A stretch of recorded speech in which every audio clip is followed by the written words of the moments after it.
we've seen Mei. He is in the first Texas, the Season 1 Texas Power Rankings. Stumbling over my words, apologies. But he was number 2 on the first Texas Power Rankings for Smash Ultimate. What a solid Yoshi we've seen from him all weekend. He has taken big names, and he's got one more to take before he gets to move on to Sunday, and that is if he can bust through the young prodigy in Pandarian representing Demise Gaming. No, Pandarian actually free agent now. Oh, that's right. He's a free agent now. Newly minted My free notes are agent. out of date. Yeah, so keep your eyes on this young buck. Yeah, no, if you wanna, wow, you sounded like my dad. Anyways, yeah, if y'all are looking for a kid to pick up for your team, man, that's gonna be playing for you for a Honestly, long time. Yeah. Pandarian is all around it, man, and if he makes top 8 here, that's exactly all you need to see that he's what you want on your team. But right now, a projectile battle to start it out between the eggs and the razor leaves. We're gonna see, those razor leaf, they're good at covering straight. Eggs go straight over. I don't know if we'll see that for the rest of the game. I feel like we're gonna see a little bit of combat. You know what? Eventually, both of these guys do like to hit buttons, push comes to shove. But Pandarian, man, he's a guy that is acquainted with the big stage. He's gotten 5th at Crown, 5th at Battle of the BC3, PGR level events. And he knows what he's got to do to get a W. Yeah, he beat Bestness and a couple others to make it here. Mei was able to take out Stroder, take out Light. I want to say real quick about Pandarian beating Bestness, by the way. Yeah. That's really interesting to me because originally Bestness was 3-0 on him, and in these last 2 meetings, Pandarian won those 2 over Bestness, so he's turned it around against his teammate. Right, and Sorry, not against his teammate. Louis Money teamed with him. Anyways. At this event, it was not close. No, at this event, no. Pandarian has looked so strong. Right now, both of these guys struggling to find a way to gain in. I think that up smash was a misinput because you do not often see Ivysaurus go for that. Yeah, maybe a short hop up air attempt. Seen a lot of it. He can close that horizontal threat zone so quickly, so an up air is good, but look at that dunk combo. That egg caught Pandarian slipping. He was able to get a big conversion off of it. Now Mei holding on to this first stock. Zard is out to play. It's going to be hard for Pandarian to find an opportunity to switch. Wow. That down air beat out the armor frames of the fly. This could be a big punish. Falling up air. Yeah, we're going to see more. On the heavy two, he waits for the switch. And now Ivysaur's out to play, but at what cost? It took 71% to get there. He was able eventually to find the counter poke of the up air, and now Mei, on his second stock, but fresh. Fully fresh, and look at that. That forward air connecting into a little bit, and he's got Pandarian stuck at the ledge, but look at how Pandarian is using those disjoints on that forward air. Mei knows he has to respect that. Forward air doesn't find the grab afterwards. Ooh, there we go. That egg lay gonna put on a lot of damage, and even with that buffer down air, Mei is ready to close it out. That down air was unsafe on hit at that low percent. Now Charizard again is out to play. Okay, we see the Squirtle take a little bit of damage, get eaten in that egg. We're seeing Ivysaur come out, but it's still in disadvantage, and finally, he keeps taking 50% just to switch back to his ideal Pokemon. Dude, and Mei has been doing such a good job of waiting for the switch too.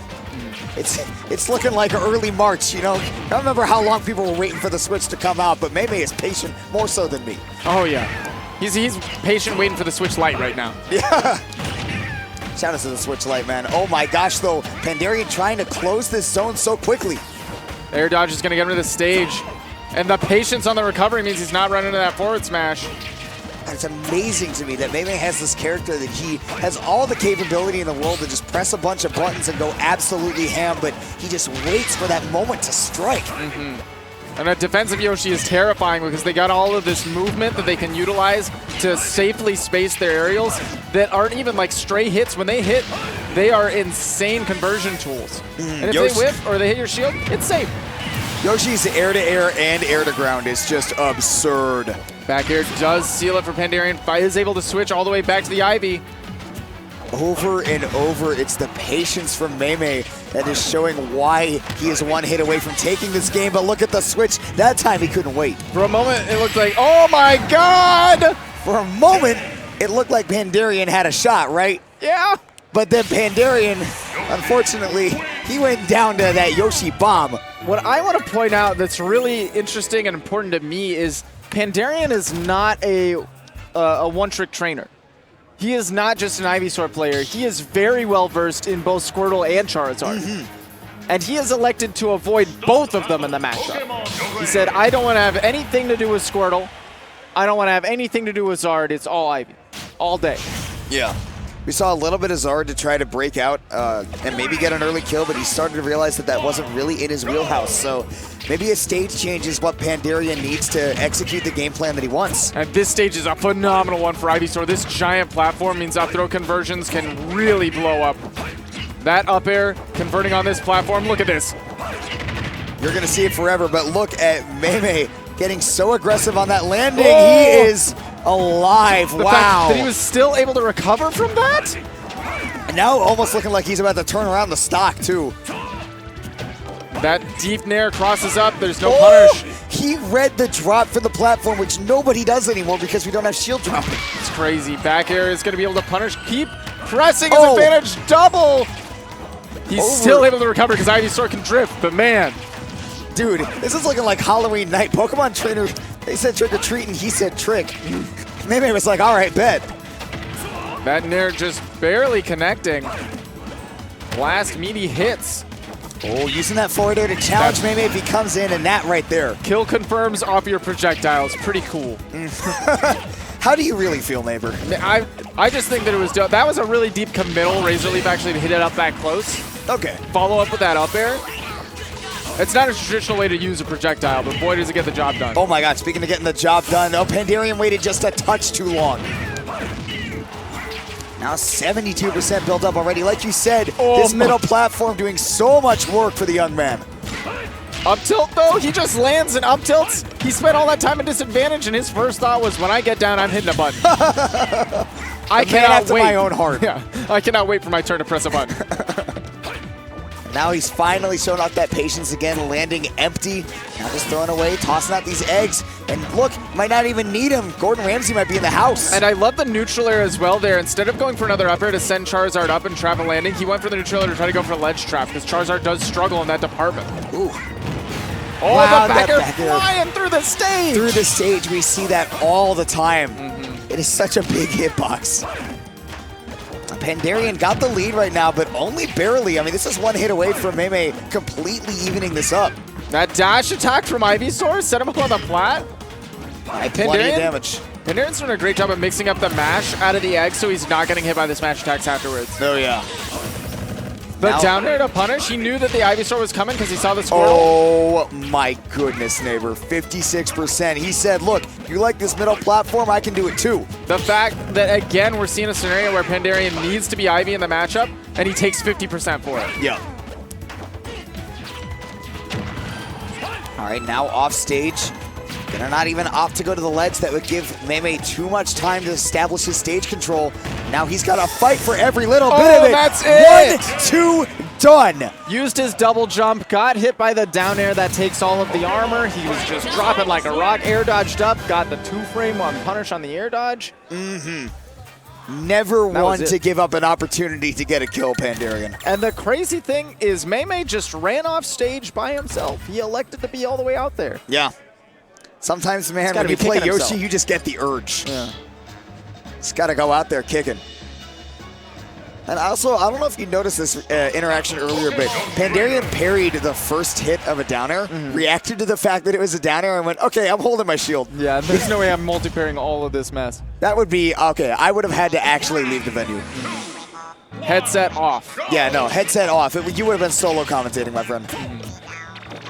Oh, misinput, I would believe.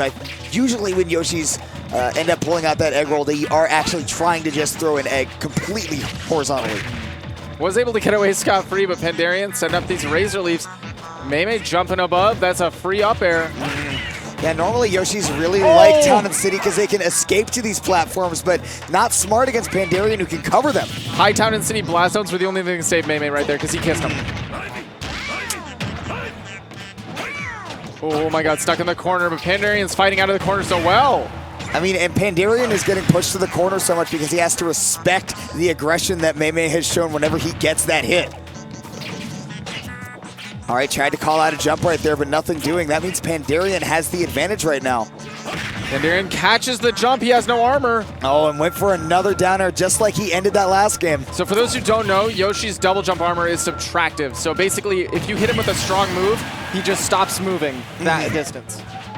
Yeah, not the traditional super armor that you're used to. All right, now Pandarian showing that he is plenty used to it, at least at this point in the set, because he has got a solid stock lead. I like the forward tilt right there just to keep Mei from getting any closer. I think anything right there, as long as it's to the side, works out for him. And look at that. Knowing that he can't get that second up air as big as the hitbox is, goes for an even longer one. Forwarder set him up right above him. Traps the landing, down throw into the Vine Whip, and now Pandarian is cleanly in the lead. 2 whole stocks. Oh! Double eggs almost did it. Once again, man, scramble him. Put 2 eggs. And again, the ledge trapping. No real punish on the immediate double switch. Mostly every time he's been going for the downers, and Pandarian has consistently just been shielding every time the Ivysaur comes out. So I'd like to see Mei actually call that out and break his shield with a down B. That would be hilarious. Let me get a brong ha in chat. Sitting back with the eggs, but looks like these Razor Leafs are a little more effective. Looking real strong for Pandarian. Oh, look at that, jumping over the command grab. And the spacing, too, to just hit the very tip of the whip. Woo! And the very tip of the whip is going to take Pandarian up a game. Woo! Look at the tip of the whip. Woo!